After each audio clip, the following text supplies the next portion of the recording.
बिस्मिल्लाहिर्रहमानिर्रहीम। इस वीडियो में हम कुछ ऐसे असेंबली लैंग्वेज इंस्ट्रक्शंस देखेंगे जिनका डायरेक्ट ताल्लुक डिफ़ॉल्ट एक्सेस बैंक के साथ होता है। पिक हमें अलाउ करता है कि हम फाइल रजिस्टर की लोकेशंस को हम डायरेक्टली एक्सेस कर सकें असेंबली लैंग्वेज इंस्ट्रक्शंस के थ्रू, ताकि अगर उनके ऊपर कुछ अरिथमेटिक या लॉजिक ऑपरेशंस परफॉर्म करने हों या उनके अलावा कोई दूसरे ऑपरेशंस परफॉर्म करने हों तो वो हम आसानी से कर सकें। सबसे पहले देखते हैं MOVWF इंस्ट्रक्शन को। निमोनिक है MOVWF, और ये इंस्ट्रक्शन करता क्या है कि ये सिंपली वर्किंग रजिस्टर के कंटेंट्स को कॉपी करता है फाइल रजिस्टर में। अगर हमने वर्किंग रजिस्टर के कंटेंट्स को स्टोर करना है या राइट करना है फाइल रजिस्टर की किसी लोकेशन में, तो हम MOVWF निमोनिक लिखते हैं और उसके साथ जो ऑपरेंड होता है, ऑपरेंड फील्ड में उस फाइल रजिस्टर का या तो नाम होगा या उसका एड्रेस मेंशन्ड होगा। लाइक फॉर एग्जांपल, हम कोई वैल्यू कॉपी करना चाहते हैं फाइल रजिस्टर में। लेट सपोज हम 55H को फाइल रजिस्टर में कॉपी करना चाहते हैं।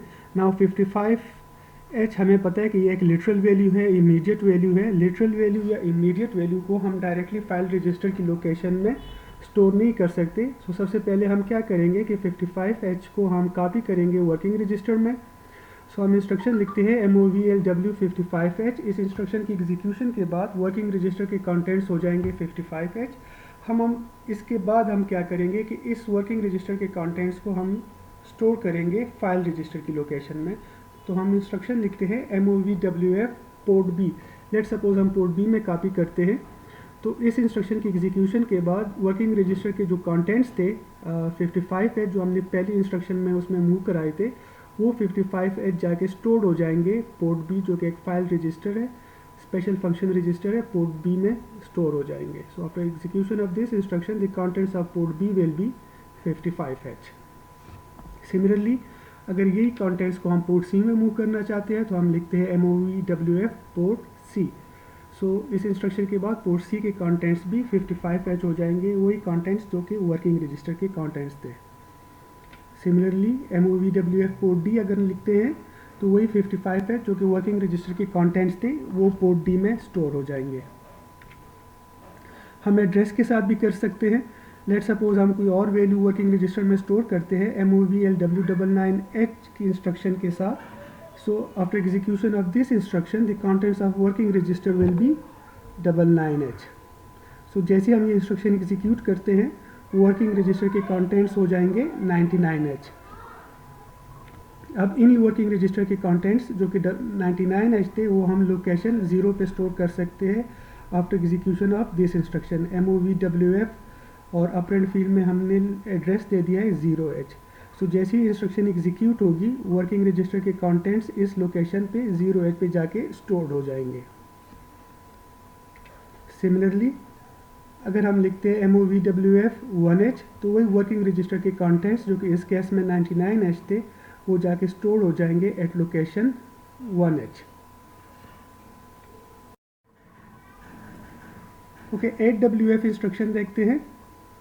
8WF इंस्ट्रक्शन क्या करता है कि ये वर्किंग रजिस्टर के कंटेंट्स को ऐड करता है फाइल रजिस्टर की कंटेंट्स के साथ। वर्किंग रजिस्टर के कंटेंट्स जो भी होंगे और जो फाइल रजिस्टर जो हमने मेंशन की होगी ऑपरेंड फील्ड में, ये इंस्ट्रक्शन उन दोनों के कंटेंट्स को आपस में ऐड करेगा। जो डेस्टिनेशन होगी वो हम एज अ प्रोग्रामर स्पेसिफाई करते हैं कि आया हम रिज़ल्ट को फाइल रजिस्टर में स्टोर करना चाहते हैं या वर्किंग रजिस्टर में स्टोर करना चाहते हैं। ये प्रोग्रामर तक है कि वो जो रिज़ल्ट होगा एडिशन के बाद वो फाइल रजिस्टर में स्टोर करता है या वर्किंग रजिस्टर में स्टोर करता है। इसका इंस्ट्रक्शन की जो निमोनिक है दैट इज़ 8WF। आगे हम फाइल रजिस्टर स्पेसिफाई करते हैं या नाम के ज़रिए या उसके एड्रेस के ज़रिए, और आगे जो D बिट है, D बिट के ज़रिए हम असेंबलर को ये बताते हैं कि इसका रिज़ल्ट उसने कहाँ पे स्टोर करना है, वर्किंग रजिस्टर में स्टोर करना है या फाइल रजिस्टर में स्टोर करना है। अगर ये D बिट हम 0 लिखते हैं यहाँ पर या W लिखते हैं तो इसका मतलब ये होगा कि हम रिज़ल्ट को वर्किंग रजिस्टर में स्टोर करना चाहते हैं। अगर हमने रिज़ल्ट को वर्किंग रजिस्टर में स्टोर करना है तो ये D बिट या तो 0 होना चाहिए या W होना चाहिए। और अगर हम रिज़ल्ट को फाइल रजिस्टर में स्टोर करना चाहते हैं तो D बिट या तो हमारे पास 1 होगा या एफ लिखेंगे यहाँ पर। So simple. ADWF इंस्ट्रक्शन क्या करता है, ये वर्किंग रजिस्टर के कंटेंट्स को ऐड करता है फाइल रजिस्टर के कंटेंट्स के साथ, वही फाइल रजिस्टर जो हमने यहाँ पर एज ए ऑपरेंड फील्ड हमने यहाँ पर स्पेसिफाई की होगी। सो इन दोनों कंटेंट्स को ये ऐड करता है। रिजल्ट कहाँ पे स्टोर करता है, रिजल्ट वहाँ पे स्टोर करेगा जो डी बिट बताएगा। अगर डी 0 है या डब्ल्यू है तो ये रिजल्ट को स्टोर करेगा वर्किंग रजिस्टर में, और अगर डी 1 है या एफ है तो ये रिजल्ट को स्टोर करेगा फाइल रजिस्टर में। अगर हम डी बिट स्पेसिफाई नहीं करते, ना हम यहाँ पर 0 लिखते हैं, ना हम यहाँ पर 1 लिखते हैं, ना W लिखते हैं, ना F लिखते हैं, अगर हम सिर्फ से डी बिट स्पेसिफाई ही ना करें तो असेंबलर बाय डिफ़ॉल्ट रिजल्ट को स्टोर करेगा फाइल रजिस्टर में। सो अगर डी बिट स्पेसिफाई ना हो तो रिजल्ट स्टोर होगा फाइल रजिस्टर की लोकेशन में। एक एग्जांपल देखते हैं AWF को समझने के लिए। सबसे पहले हम कोई वैल्यू वर्किंग रजिस्टर में स्टोर करते हैं। उसके लिए हमें पता है कि हम इंस्ट्रक्शन यूज़ करते हैं MOVLW की। हम लिखते हैं लेट्स सपोज MOVLW 22H। सो इस इंस्ट्रक्शन की एग्जीक्यूशन के बाद वर्किंग रजिस्टर के कंटेंट्स हो जाएंगे 22H। हम लिखते हैं MOVLW 22H। सो ये क्या करेगा इंस्ट्रक्शन, ये 22H की वैल्यू को स्टोर कर देगा वर्किंग रजिस्टर में। अब इस वैल्यू को हम लेट सपोज मेमोरी की कुछ लोकेशंस में कॉपी करते हैं। उसके लिए हम इंस्ट्रक्शंस यूज़ करेंगे MOVWF की, जो कि वर्किंग रजिस्टर के कंटेंट्स को फाइल रजिस्टर में जाके स्टोर करता होता है। सो हम अगर लिख के MOVWF 5H, सो ये क्या करेगा, वर्किंग रजिस्टर के कंटेंट्स को स्टोर कर देगा at location 5H। Working register के कंटेंट्स हमारे पास थे 22H। So after execution of this instruction location 5H के कंटेंट्स भी हो जाएंगे 22H। सिमिलरली अगर हम लिखते हैं MOVWF 6H, तो ये वर्किंग रजिस्टर के कंटेंट्स जो कि 22H थे उनको स्टोर कर देगा एट लोकेशन 6H। सिमिलरली अगर हम लिखे MOVWF 7H, सो ये क्या करेगा, वर्किंग रजिस्टर के उन्हीं कंटेंट्स को 22H को ये स्टोर कर देगा एट लोकेशन 7H। सो इसका मतलब ये है कि इन इंस्ट्रक्शंस की एग्जीक्यूशन के बाद वर्किंग रजिस्टर के कंटेंट्स 22H होंगे, लोकेशन 5H के कंटेंट्स भी 22H होंगे, लोकेशन 6H के कंटेंट्स भी 22H होंगे, और लोकेशन 7H के कंटेंट्स भी 22H ही होंगे। फिर आगे हम लेट सपोज इनको ऐड करते हैं। हम लिखते हैं ADWF 5,0। नाउ इसमें जो फर्स्ट ऑपरेंड है वो हमें पता है कि ये है फाइल रजिस्टर, जो कि यहाँ पर एड्रेस की फॉर्म में गिवन है। सो हम क्या करते हैं, बेसिकली हम वर्किंग रजिस्टर के कंटेंट्स को ऐड करना चाह रहे हैं लोकेशन 5H के कंटेंट्स के साथ, और रिजल्ट कहाँ पे स्टोर करना चाह रहे हैं, रिजल्ट स्टोर करना चाह रहे हैं 0 में। 0 बता रहा है कि हम रिजल्ट को वर्किंग रजिस्टर में स्टोर करना चाह रहे हैं। सो ये इंस्ट्रक्शन क्या करेगा, ये वर्किंग रजिस्टर के कंटेंट्स और फाइल रजिस्टर के कंटेंट्स को आपस में ऐड करेगा, और उसका जो रिजल्ट होगा उसे स्टोर करेगा वर्किंग रजिस्टर में। वर्किंग रजिस्टर के कंटेंट्स 22H थे, लोकेशन 5H के कंटेंट्स भी 22H थे। सो ये क्या करेगा, 22H प्लस 22H जो कि हमारे पास बन जाता है 44H। So it means कि after execution of this instruction, the contents of working register will be 44H। File register के कंटेंट्स चेंज नहीं होंगे, ठीक है, सिर्फ वर्किंग रजिस्टर के कंटेंट्स चेंज हो जाएंगे। ये इंस्ट्रक्शन क्या करेगा, मैं दोबारा रिपीट करता हूँ, it will add the contents of working register with the contents of file register and store the result in working register. The contents of working register वो 22H and the contents of file register are also 22H. So 22H plus 22H is equal to 44H, and this result 44H will be stored in the working register. So इस instruction की execution के बाद working register के contents हो गए हैं 44H। एक और इंस्ट्रक्शन देखते, अगेन हम लिखते हैं ADWF 6,W। नाउ ये इंस्ट्रक्शन क्या करेगा, ये अगेन वर्किंग रजिस्टर के कंटेंट्स को ऐड करेगा फाइल रजिस्टर के कंटेंट्स के साथ, और रिजल्ट स्टोर करेगा वर्किंग रजिस्टर में, क्योंकि डी बिट यहाँ पर स्पेसिफाई की गई है W।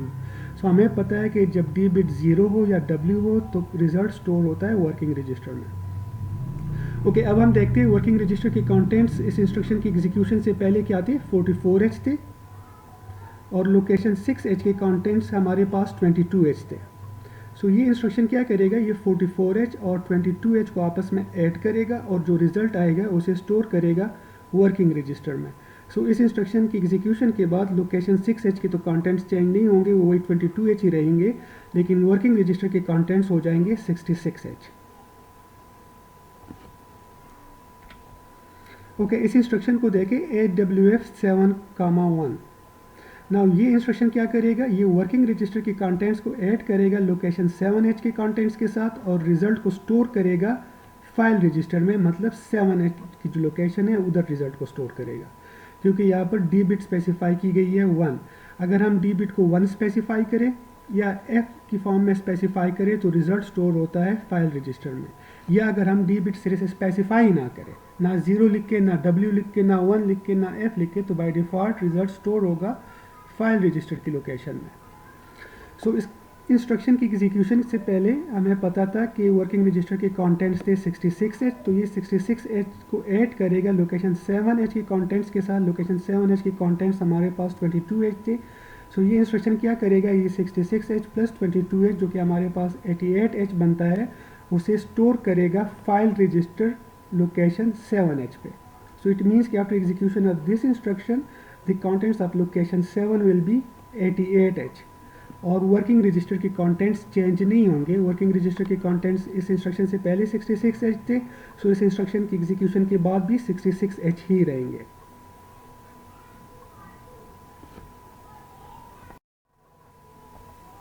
ओके, कुछ ALU इंस्ट्रक्शंस हैं, उनको ज़रा ब्रीफली देखते हैं। AWF को तो अभी हमने देखा। AWF क्या करता है, वर्किंग रजिस्टर के कंटेंट्स को ऐड करता है फाइल रजिस्टर के कंटेंट्स के साथ और रिजल्ट को या तो स्टोर करेगा वर्किंग रजिस्टर में या फाइल रजिस्टर में। इसके अलावा एक और इंस्ट्रक्शन है AWFC, add working register with file register along with the carry bit. So इसमें स्टेटस रजिस्टर भी आ जाता है। सो इसमें क्या करेगा, वर्किंग रजिस्टर के कंटेंट्स को ऐड करेगा फाइल रजिस्टर के कंटेंट्स के साथ और साथ में ऐड करेगा कैरी फ्लैग को और रिजल्ट स्टोर करेगा या तो वर्किंग रजिस्टर में या फाइल रजिस्टर में। NWF ये एक लॉजिकल इंस्ट्रक्शन है, ये बेसिकली लॉजिक ऑपरेशन परफॉर्म करेगा। ये वर्किंग रजिस्टर के कंटेंट्स को एंड करेगा फाइल रजिस्टर के कंटेंट्स के साथ और रिजल्ट को या स्टोर करेगा वर्किंग रजिस्टर में और या तो स्टोर करेगा फाइल रजिस्टर में। IORWF निमोनिक है इंस्ट्रक्शन का और ये और ऑपरेशन परफॉर्म करते हैं, लॉजिकल और ऑपरेशन परफॉर्म करते हैं वर्किंग रजिस्टर और फाइल रजिस्टर के कंटेंट्स। रिजल्ट को स्टोर करेगा या वर्किंग रजिस्टर में या फाइल रजिस्टर में। सब WFB, सब FWB सब्ट्रैक्शन ऑपरेशन परफॉर्म करता है, फाइल रजिस्टर के कंटेंट्स को सब्ट्रैक्ट करता है वर्किंग रजिस्टर के कंटेंट्स से। फाइल रजिस्टर के कंटेंट्स को सब्ट्रैक्ट करता है वर्किंग रजिस्टर के कंटेंट्स से। हम कह सकते हैं कि WREG माइनस फाइल रेज और साथ में सब्ट्रैक्ट करता है 12 बिट को, मतलब जो कैरी फ्लैग के कंटेंट्स होते हैं उनको भी सब्ट्रैक्ट करता है और रिजल्ट को या तो स्टोर करेगा वर्किंग रजिस्टर में या फाइल रजिस्टर में। सब WF सिंपल सब्ट्रैक्शन परफॉर्म करता है, वर्किंग रजिस्टर के कंटेंट से सब्ट्रैक्ट करता है फाइल रजिस्टर के कंटेंट्स और रिजल्ट स्टोर करेगा वर्किंग रजिस्टर में या फाइल रजिस्टर में। Sub WFB subtract working register from file register, ये फाइल रजिस्टर के कंटेंट से सब्ट्रैक्ट करता है वर्किंग रजिस्टर के कंटेंट्स को। This is basically file reg minus WREG minus 12 bit. ठीक है, सो जो फाइल रजिस्टर के कंटेंट्स होंगे उनसे पहले सब्ट्रैक्ट किया जाएगा वर्किंग रजिस्टर के कंटेंट्स को और फिर कैरी फ्लैग जो भी होगी 0 या 1 हो साथ में उसे भी सब्ट्रैक्ट कर दिया जाएगा। रिजल्ट या तो स्टोर होगा वर्किंग रजिस्टर में या फाइल रजिस्टर में। XORWF एक्सक्लूसिव और लॉजिक ऑपरेशन परफॉर्म करता है वर्किंग रजिस्टर और फाइल रजिस्टर। रिजल्ट स्टोर करेगा या तो वर्किंग में या फाइल रजिस्टर में। फाइल रजिस्टर इंस्ट्रक्शंस देखते हैं। COMF COMF फाइल रेज कामा D, दो ऑपरेंड्स हैं।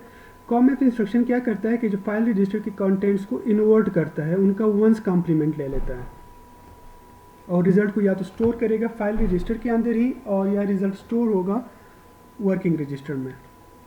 डिक्रीमेंट F DECF इंस्ट्रक्शन है, ये फाइल रजिस्टर के कंटेंट्स को डिक्रीमेंट करता है, -1 करता है, रिजल्ट या फाइल रजिस्टर के अंदर स्टोर करेगा या वर्किंग रजिस्टर में स्टोर करेगा। Decrement file and skip if 0, ये इंस्ट्रक्शन फाइल रजिस्टर के कंटेंट्स को पहले डिक्रीमेंट करेगा। अगर वो कंटेंट्स 0 हो जाते हैं तो ये अगली इंस्ट्रक्शन को, इसके बाद जो इंस्ट्रक्शन होगी उसे स्किप करेगा, उसे एग्जीक्यूट नहीं करेगा। अगर फाइल रजिस्टर के कंटेंट 0 होंगे तो ये अगली इंस्ट्रक्शन को स्किप करेगा, एग्जीक्यूट नहीं करेगा। DECF SNC decrement file and skip if not 0। File register के कंटेंट्स को डिक्रीमेंट करेगा पहले, अगर वो कंटेंट्स 0 नहीं बनते तो ये अगली इंस्ट्रक्शन को स्किप करेगा। सो इसका मतलब ये है कि साथ में ये 0 फ्लैग को भी मॉनिटर करेगा। अगर 0 फ्लैग 0 नहीं होता तो वो अगली इंस्ट्रक्शन को स्किप कर देगा। इंक्रीमेंट ये फाइल रजिस्टर के कंटेंट्स को इंक्रीमेंट करेगा, रिजल्ट या वर्किंग रजिस्टर में स्टोर करेगा या फाइल रजिस्टर के अंदर स्टोर होगा। Increment file and skip if 0, पहले फाइल रजिस्टर के कंटेंट्स को इंक्रीमेंट करेगा, अगर वो फाइल रजिस्टर के कंटेंट्स 0 हो जाते हैं तो ये अगली इंस्ट्रक्शन को, इसके बाद जो इंस्ट्रक्शन होगी उसे स्किप कर देगा। Increment file and skip if not 0, file register के कंटेंट्स को इंक्रीमेंट करेगा, अगर वो कंटेंट्स 0 नहीं बनते इंक्रीमेंट करने के बाद तो ये अगली इंस्ट्रक्शन को स्किप कर देगा, उसे एग्जीक्यूट नहीं करेगा।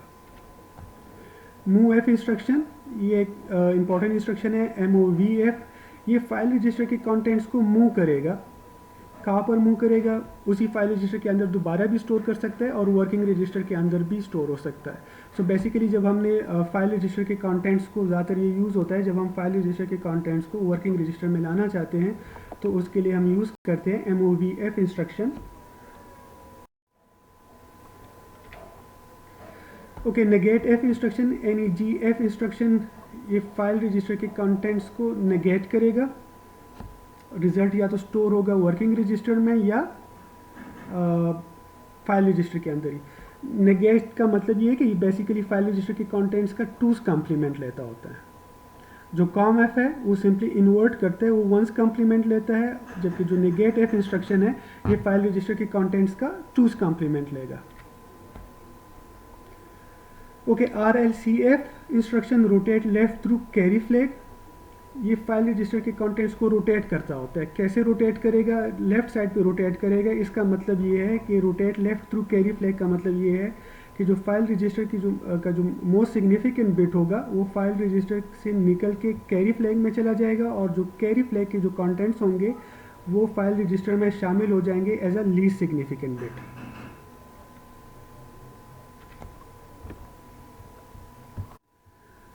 Okay, next instruction is RLNCF, rotate left not through carry flag. ये सिंपली रोटेट करेगा लेकिन दरमियान में कैरी फ्लैग को यूज़ नहीं करेगा। जो मोस्ट सिग्निफिकेंट बिट होगा फाइल रजिस्टर के कंटेंट्स का वो निकल के as a least significant bit में ऐड हो जाएगा। लाइक फॉर एग्जांपल अगर मोस्ट सिग्निफिकेंट बिट 0 है तो वो मोस्ट सिग्निफिकेंट बिट वहाँ से निकल के उन्हीं फाइल रजिस्टर के कंटेंट्स में as a least significant bit add हो जाएगा। RRCF, rotate right through carry flag. Rotate right through carry flag जो इंस्ट्रक्शन है ये क्या करेगा कि जो फाइल रजिस्टर की जो लीस्ट सिग्निफिकेंट बिट होगा वो वहाँ से निकल के कैरी फ्लैग में चला जाएगा और जो कैरी फ्लैग बिट होगा वो ऐड हो जाएगा फाइल रजिस्टर के कंटेंट्स में as a most significant bit. RRNCF, rotate right not through carry flag, simply file register का जो लीस्ट सिग्निफिकेंट बिट होगा वो वहाँ से लीस्ट सिग्निफिकेंट बिट की पोजीशन से निकल के मोस्ट सिग्निफिकेंट बिट वाली पोजीशन में आ जाएगा। स्वैप F, SWAPF इंस्ट्रक्शन, ये सिंपली निबल्स को आपस में स्वैप कर देता है। हमें पता है कि एक निबल 4 बिट्स के इक्विवेलेंट होता है। सो जो लीस्ट सिग्निफिकेंट निबल होगा वो फाइल रजिस्टर में ऐड हो जाएगा as a most significant nibble और जो मोस्ट सिग्निफिकेंट निबल होगा वो बन जाएगा least significant nibble. Like for example हमारे पास फाइल रजिस्टर के कंटेंट्स है, let's suppose A3H। Now A3H में 3 हमारे पास लीस्ट सिग्निफिकेंट निबल है जबकि A हमारे पास मोस्ट सिग्निफिकेंट निबल है। सो अगर हम स्वैप F करते हैं इन्हीं कंटेंट्स को तो A3H बन जाएंगे 3AH।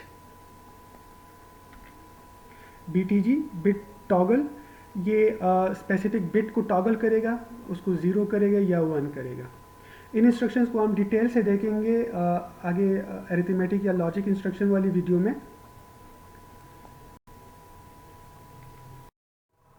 ओके, COMF इंस्ट्रक्शन को देखते हैं।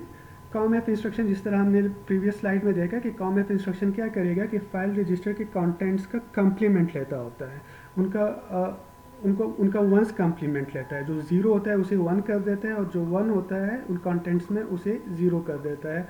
और रिज़ल्ट को या तो हम वर्किंग रजिस्टर में स्टोर कर सकते हैं या उसी फाइल रजिस्टर के अंदर स्टोर कर सकते हैं। एक एग्जांपल देखते हैं। पहले वर्किंग रजिस्टर में कुछ वैल्यू मूव करते हैं, मूव LW55H के थ्रू। इस इंस्ट्रक्शन की एग्जीक्यूशन के बाद वर्किंग रजिस्टर के कंटेंट्स हो जाएंगे 55H। अगर हम बाइनरी में देखें तो वर्किंग रजिस्टर के कंटेंट्स होंगे 0101 0101। ओके, अब इन्हीं कंटेंट्स को हमने फाइल रजिस्टर में मूव करा दिया, क्योंकि कॉम एफ ये हमारे पास एक फाइल रजिस्टर इंस्ट्रक्शन है, ये वर्किंग रजिस्टर के ऊपर डायरेक्टली काम नहीं करता।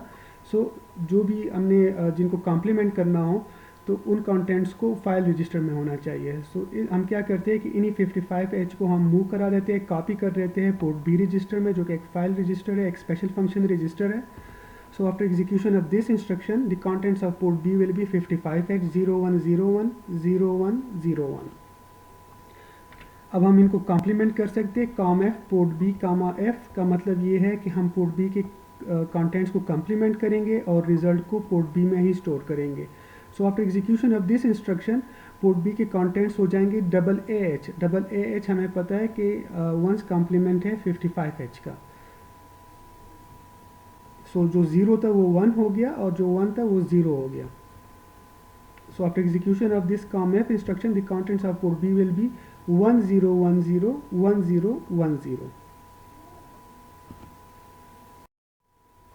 ओके, एक एग्जांपल देखते हैं कॉम एफ इंस्ट्रक्शन को समझने के लिए। Write a program that toggles the SFR of port B continuously. इसका मतलब ये है कि हमने एक ऐसा प्रोग्राम लिखना है जो special function register port B के कंटेंट्स को कंटिन्यूसली टॉगल करता रहे, 0 को 1 करता रहे और 1 को 0 करता रहे। सो सबसे पहले हम क्या करेंगे कि हम पोर्ट बी में कुछ वैल्यू डालेंगे, पोर्ट बी में हमने कुछ वैल्यू डालेंगे। सो पोर्ट बी में हम डायरेक्टली वैल्यू तो नहीं डाल सकते। सो सबसे पहले हम क्या करते हैं कि कुछ वैल्यू को हम वर्किंग रजिस्टर में डाल देते हैं, कॉपी कर देते हैं और फिर उन्हीं वर्किंग रजिस्टर से हम वैल्यू उठा के पोर्ट बी में सेव कर लेते हैं। सो उसके लिए हम इंस्ट्रक्शन लिख देते हैं। लेट सपोज हम वर्किंग रजिस्टर में वैल्यू स्टोर करते हैं 55H, move LW55H। So after execution of this instruction the contents of working register will be 55H। अब इन्हीं 55H को हम मूव करा देते हैं, कॉपी कर देते हैं पोर्ट बी के अंदर with the help of the instruction MOVWF port B. So after execution of these instructions the contents of port B will be 55H। अब हम क्या करते हैं, इसको कॉम्प्लीमेंट करते हैं, पोर्ट बी के इन कंटेंट्स को कॉम्प्लीमेंट करते हैं with the help of COM F instruction. So हम यूज़ करते हैं com F instruction port B और रिजल्ट को पोर्ट बी में ही स्टोर करते हैं। सो पहली दफ़ा जब ये इंस्ट्रक्शन एग्जीक्यूट होगी, इस इंस्ट्रक्शन की एग्जीक्यूशन से पहले चूँकि पोर्ट बी के कंटेंट्स 55H थे, तो इस इंस्ट्रक्शन की एग्जीक्यूशन के बाद पोर्ट बी के कंटेंट्स हो जाएंगे AA H। अगर हम 55 का वंस कॉम्प्लीमेंट लेते हैं तो हमारे पास आ जाता है AA H, ठीक है। और चूँकि यहाँ पर क्वेश्चन में हमें कहा गया था कि इसको कंटिन्यूसली करना चाहिए, सो हम आगे एक ब्रांच इंस्ट्रक्शन लगा देते हैं, गो टू, आगे हम लेबल मेंशन कर देते हैं B1। सो ये क्या करेगा, ये इसको ब्रांच करेगा। जैसी एग्जीक्यूशन इस इंस्ट्रक्शन के पास आएगी, ये इसको वापस जहाँ पर ये लेबल स्पेसिफाई किया गया है, यहाँ पर हमने लेबल दिया है B1, सो जहाँ पर ये लेबल स्पेसिफाई किया गया है, ये एग्जीक्यूशन दोबारा इस इंस्ट्रक्शन को ट्रांसफ़र कर देगा।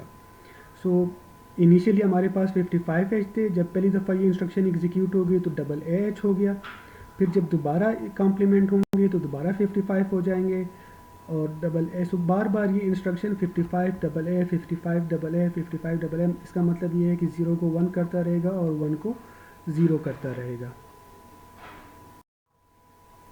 ओके, डिक्रीमेंट एफ इंस्ट्रक्शन देखते हैं। डिक्रीमेंट एफ इंस्ट्रक्शन क्या करता है कि ये फाइल रजिस्टर के कंटेंट्स को डिक्रीमेंट कर देता है और रिज़ल्ट या तो स्टोर करेगा वर्किंग रजिस्टर में या उसी फाइल रजिस्टर में ही स्टोर कर देगा। एक एग्जांपल से देखते हैं। ओके, सबसे पहले हम फाइल रजिस्टर में कुछ वैल्यू स्टोर करते हैं। लेट सपोज हम वर्किंग रजिस्टर में वैल्यू कॉपी करते हैं 3 और फिर इसी 3 को हमने कॉपी कर दिया फाइल रजिस्टर लोकेशन 20H पे। सो इसका मतलब ये है कि after execution of these instruction the contents of working register will B 3 and the contents of location 20H will also be 3। सबसे पहले हमने इंस्ट्रक्शन लिखी MOVLW3, जो क्या करेगा 3 जो कि एक लिटरल वैल्यू है, इसको कॉपी कर देगा वर्किंग रजिस्टर में, और फिर वर्किंग रजिस्टर के इन कंटेंट्स को हमने कॉपी कर दिया एट लोकेशन 20H। सो जब ये इंस्ट्रक्शंस एग्जीक्यूट होंगे तो वर्किंग रजिस्टर के कंटेंट्स भी 3 होंगे और फाइल रजिस्टर की इस लोकेशन मतलब 20H पे भी 3 ही स्टोर्ड होगा। अब अगर हम डिक्रीमेंट करते हैं DECF, आगे हमने लोकेशन स्पेसिफाई कर दी, 20H की लोकेशन स्पेसिफाई कर दी, रिजल्ट हम स्टोर करना चाह रहे हैं फाइल रजिस्टर के अंदर ही। सो ये इंस्ट्रक्शन क्या करेगा कि ये इस लोकेशन के जो कंटेंट्स होंगे उनको डिक्रीमेंट कर देगा, उनको -1 कर देगा। इस लोकेशन पे इनिशियली 3 स्टोर था, जब ये इंस्ट्रक्शन एग्जीक्यूट होगी तो वो क्या करेगा 3 को 2 कर देगा और 2 को स्टोर करेगा इसी लोकेशन में। सो जब हम इस इंस्ट्रक्शन को एग्जीक्यूट करेंगे तो वर्किंग रजिस्टर के कंटेंट्स तो वही 3 ही रहेंगे, वो चेंज नहीं होंगे, लेकिन फाइल रजिस्टर की इस लोकेशन के कंटेंट्स चेंज होके 2 हो जाएंगे। अगर हम एक दफ़ा दोबारा डिक्रीमेंट करें और दोबारा उसको फाइल रजिस्टर में ही स्टोर करें तो अगेन इस लोकेशन के कंटेंट्स डिक्रीमेंट हो जाएंगे और इसी लोकेशन पे स्टोर हो जाएंगे। इस लोकेशन के कंटेंट्स इस इंस्ट्रक्शन की एग्जीक्यूशन से पहले 2 थे, जब ये इंस्ट्रक्शन एग्जीक्यूट होगी तो वो 1 हो जाएंगे और वर्किंग रजिस्टर के कंटेंट्स वही 3 ही रहेंगे, वो चेंज नहीं होंगे।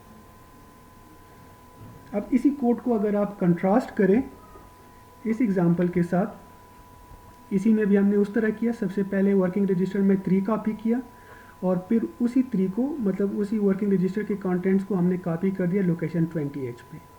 सो इसका मतलब ये है कि जब ये 2 इंस्ट्रक्शन एग्जीक्यूट होंगे तो वर्किंग रजिस्टर में भी 3 स्टोर्ड होगा और लोकेशन 20H पर भी 3 ही स्टोर्ड होगा। आगे अगर हम डिक्रीमेंट करें और रिजल्ट स्टोर करें वर्किंग रजिस्टर में, नाउ ये इंस्ट्रक्शन क्या करेगा, ये इस फाइल रजिस्टर के कंटेंट्स को डिक्रीमेंट करेगा और इसे स्टोर करेगा वर्किंग रजिस्टर में। इस फाइल रजिस्टर के कंटेंट्स क्या थे, यहाँ पर 3 थे हमारे पास, सो ये उन 3 को डिक्रीमेंट कर देगा, वो कंटेंट्स हो जाएंगे 2 और स्टोर हो जाएंगे एट वर्किंग रजिस्टर। सो इसका मतलब ये है कि इस इंस्ट्रक्शन की एग्जीक्यूशन के बाद वर्किंग रजिस्टर के कंटेंट्स हो जाएंगे 2, लेकिन फाइल रजिस्टर के कंटेंट्स चेंज नहीं हुए, फाइल रजिस्टर के कंटेंट्स वही 3 हुए। हमने फाइल रजिस्टर के कंटेंट्स को डिक्रीमेंट तो किया लेकिन उसको दोबारा फाइल रजिस्टर की लोकेशन पे स्टोर नहीं किया बल्कि वर्किंग रजिस्टर में स्टोर किया। सो फाइल रजिस्टर में अपने ओरिजिनल कंटेंट्स होंगे 3, जबकि वर्किंग रजिस्टर के कंटेंट्स डिक्रीमेंट होकर 2 हो जाएंगे। सिमिलरली अगर दोबारा डिक्रीमेंट करते हैं उसी तरीके से तो फाइल रजिस्टर के कंटेंट्स डिक्रीमेंट होंगे, फाइल रजिस्टर के कंटेंट्स क्या थे 3 ही थे, चेंज नहीं हुए थे, सो ये डिक्रीमेंट होकर 2 हो जाएंगे और वर्किंग रजिस्टर में स्टोर होंगे और फाइल रजिस्टर के कंटेंट्स चेंज नहीं होंगे। सो इस इंस्ट्रक्शन की एग्जीक्यूशन के बाद भी वही होगा कि फाइल रजिस्टर में 3 स्टोर होगा जबकि वर्किंग रजिस्टर के कंटेंट्स चेंज होकर 2 हो जाएंगे। मूव इंस्ट्रक्शन के बारे में मैंने आपको बताया था कि ये एक इम्पॉर्टेंट इंस्ट्रक्शन है। इस इंस्ट्रक्शन के ज़रिए हम क्या करते हैं कि हम फाइल रजिस्टर की लोकेशन के कंटेंट्स को उठा के मोस्टली हम वर्किंग रजिस्टर में लेके आते हैं। ज़्यादातर ये इंस्ट्रक्शन यूज़ करते हैं जब हमने IO पोर्ट से डाटा उठाना होता है। The MOVEF instruction is widely used to bring data from IO ports into the CPU. Like for example हमने पोर्ट A से या पोर्ट B या पोर्ट C या पोर्ट D से हमने अगर कोई डाटा उठाने के प्रोसेसर में लेके आना है, वर्किंग रजिस्टर में लेके आना है, तो उसके लिए हम ये इंस्ट्रक्शन यूज़ करते हैं MOVEF।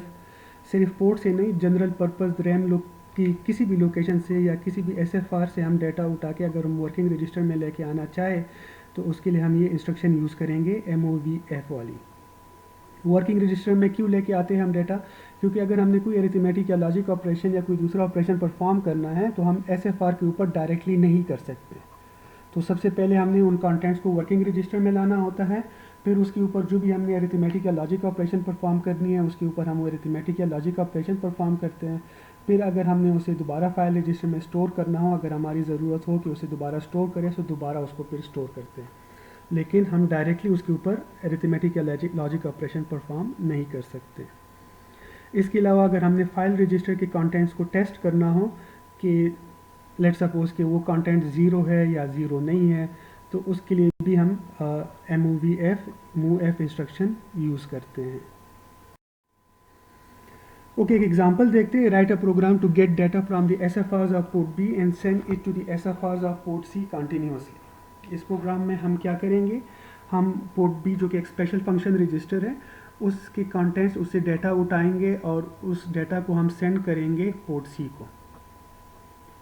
सबसे पहले हम क्या करेंगे कि हम पोर्ट बी से डाटा उठा के उसे लेके आएंगे वर्किंग रजिस्टर में, और फिर उन्हीं वर्किंग रजिस्टर्स के कंटेंट्स जो कि पोर्ट बी के कंटेंट्स होंगे बेसिकली, फिर उसे हम सेंड कर देंगे पोर्ट सी को। सबसे पहले हम क्या करते हैं कि हम इंस्ट्रक्शन लिखते हैं MOVF पोर्ट बी कामा W। ये इंस्ट्रक्शन क्या करेगा, ये पोर्ट बी के कंटेंट्स को उठा के वर्किंग रजिस्टर में कॉपी कर देगा। After execution of this instruction the contents of working register will be the same as that of the port B. अब वर्किंग रजिस्टर में पोर्ट बी के कंटेंट्स आ गए, अब हम इसको पोर्ट सी को दे सकते हैं। उसके लिए हम इंस्ट्रक्शन यूज़ करते हैं, वही इंस्ट्रक्शन है MOVWF पोर्ट सी। अब वर्किंग रजिस्टर के कंटेंट्स आ जाएंगे पोर्ट सी में। सबसे पहले हमने पोर्ट बी के कंटेंट्स उठा के वर्किंग रजिस्टर में डाल दिए, और फिर वर्किंग रजिस्टर के कंटेंट्स को हमने कॉपी कर दिया पोर्ट सी में। चूँकि हमें कहा गया है कि उसने ये ऑपरेशन कंटिन्यूसली परफॉर्म करना है, हम यहाँ पे ब्रांच इंस्ट्रक्शन लगा देते हैं, गो टू, आगे लेबल लिख देते हैं अगेन। जहाँ पर ये लेबल स्पेसिफाई होगा कंट्रोल दोबारा उस इंस्ट्रक्शन के पास आ जाएगा। पहले वो क्या करेगा, पोर्ट बी से डाटा उठाएगा। लेट सपोज पोर्ट बी पे यूज़र कुछ इंटर करता है, वो डाटा उठा के वर्किंग रजिस्टर में लेके आएगा। वर्किंग रजिस्टर क्या करेगा, उन कंटेंट्स को पोर्ट सी में कॉपी कर देगा। लेट सपोज पोर्ट सी के साथ कोई प्रिंटर लगा हुआ है या कोई स्क्रीन या मॉनिटर लगा हुआ है, तो उस पर डिस्प्ले हो जाएगा। फिर ब्रांच इंस्ट्रक्शन आ जाएगी, यहाँ पर दोबारा कंट्रोल पहली इंस्ट्रक्शन के पास आ जाएगा, फिर वर्किंग पोर्ट बी से डाटा उठ के वर्किंग रजिस्टर में आ जाएगा, एंड सो ऑन, ये चलता रहेगा। एक और एग्जांपल देखते हैं, write a program to get data from the SFRs of port B, add the value 5 to it and send it to the SFRs of port C. अब इसमें थोड़ी सी ये मॉडिफिकेशन है कि हम पोर्ट बी से डाटा उठाए, पहले उसके साथ 5 को ऐड करें, वैल्यू 5 उसके साथ ऐड करें, और फिर वो जो कंटेंट्स हो ऐड करने के बाद वो हम पोर्ट सी को दे दें। तो अगेन सबसे पहले हम क्या करेंगे, पोर्ट बी से डाटा उठाएंगे, वर्किंग रजिस्टर में लेके आएंगे, MOVF पोर्ट बी कामा W। ये क्या करेगा, पोर्ट बी के कंटेंट्स को कॉपी कर देगा वर्किंग रजिस्टर में। अब इन वर्किंग रजिस्टर के इन कंटेंट्स के साथ अब हम 5 ऐड करेंगे। 5 एक लिटरल वैल्यू है, तो उसके लिए हम इंस्ट्रक्शन यूज़ करते हैं ऐड LW की, ऐड LW 5H। ये क्या करेगा इंस्ट्रक्शन, ये वर्किंग रजिस्टर के कंटेंट्स के साथ वर्किंग रजिस्टर के वो कंटेंट्स जो हमने पोर्ट बी से उठाए थे उनके साथ ऐड कर देगा वैल्यू 5 को, रिजल्ट स्टोर कर देगा वर्किंग रजिस्टर में ही। अब हम क्या करेंगे कि इन वर्किंग रजिस्टर के कंटेंट्स को अब हम कॉपी कर देंगे पोर्ट सी में, MOVWF port C. Okay, MOVFF instruction. MOVFF instruction क्या करता है कि ये फाइल रजिस्टर की एक लोकेशन के कंटेंट्स को फाइल रजिस्टर की दूसरी लोकेशन में कॉपी करता है। फॉर एग्जाम्पल हम एक प्रोग्राम देखते हैं, write a program to get data from the SFRs of port B and send it to the SFRs of port C continuously using MOVFF। Port B से data उठाएंगे और उसे डायरेक्टली सेंड करेंगे port C को। File register की एक location है port B और दूसरी लोकेशन है पोर्ट सी। हम एक लोकेशन से डाटा उठा रहे हैं और उसे दूसरी लोकेशन में कॉपी कर रहे हैं। उसके लिए हम सिंपली इंस्ट्रक्शन लिख लेते हैं MOVFF पोर्ट बी कामा पोर्ट सी। ये सिंपली क्या करेगा, पोर्ट बी के कंटेंट्स को उठा के पोर्ट सी में कॉपी कर देगा। वर्किंग रजिस्टर में लाने की ज़रूरत नहीं है। क्यों नहीं है, क्योंकि हमने कोई अरिथमेटिक ऑपरेशन तो परफॉर्म नहीं करनी, सिंपली एक जगह से डाटा उठा के उसी दूसरी को दे रहे हैं। पोर्ट बी से हम डाटा उठा के पोर्ट सी को दे रहे हैं। उसके लिए हम इंस्ट्रक्शन लिखेंगे MOVFF पोर्ट बी कामा पोर्ट सी। हाँ, अगर हमने अरिथमेटिक ऑपरेशन परफॉर्म करनी होती, जिस तरह प्रीवियस एग्जांपल में था कि ऐड वैल्यू 5, तो उसके लिए फिर हम वर्किंग रजिस्टर में पहले लेके आते हैं, फिर उसके साथ वैल्यू ऐड करते हैं, फिर उसे पोर्ट सी को देते हैं। लेकिन अगर हमने सिंपली एक जगह से डाटा, फाइल रजिस्टर की एक लोकेशन से डाटा उठा के दूसरी लोकेशन को, वो दूसरी लोकेशन में कॉपी करना हो, तो हमें वर्किंग रजिस्टर में लाने की ज़रूरत नहीं है। हम वहाँ पर MOVFF इंस्ट्रक्शन यूज़ करके ये काम कर सकते हैं।